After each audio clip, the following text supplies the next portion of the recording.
that's him, and then hit me in the face and spat on me. He was saying to me that I'm not a real man because I haven't got the strength to fight him off. If you were to experience another transphobic hate crime, would you report it to the police? No. Probably not. You've probably been hearing a lot of discussions about trans rights recently, with celebrities and politicians and authors all having their say.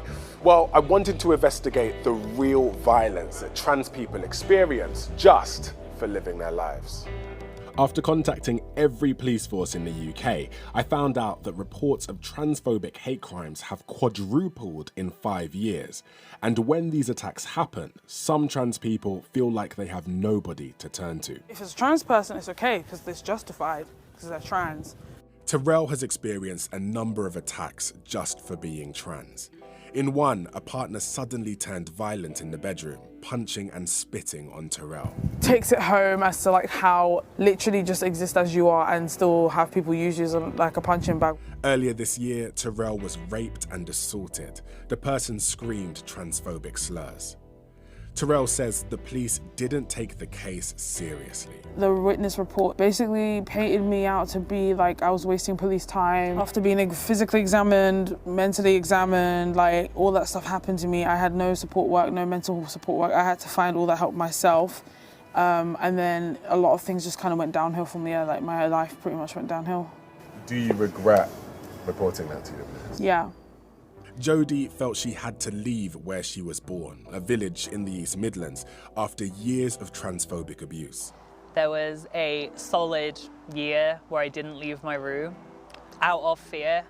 She's been living on a friend's sofa bed for the past 5 years. And this is the bed? This is the bed. So, technically, you are sofa surfing? Technically, but let's be nice. Jodie hasn't had a job since 2018.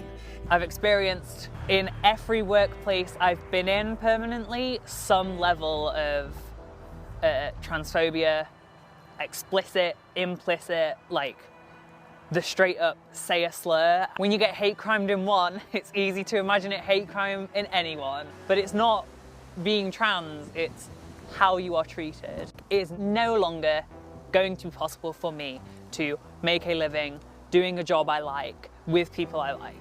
That's not something I'm ever going to get to do. If you were to experience another transphobic hate crime, say it happened today, would you report that to the police? No. You just want to know that it's okay to be you. Like, that's what feels like it's missing. You just don't feel protected. Our investigations found that transphobic hate crime reports have surged from 649 to 2,948 over the past 5 years. That is a 354% increase. And yet, the UK's only specialist LGBT anti-violence charity thinks the numbers could be higher. We know from our own research at Gallup that only about 1 in 7 trans people report their experiences to the police when they suffer abuse and violence. The National Police Chiefs Council told me.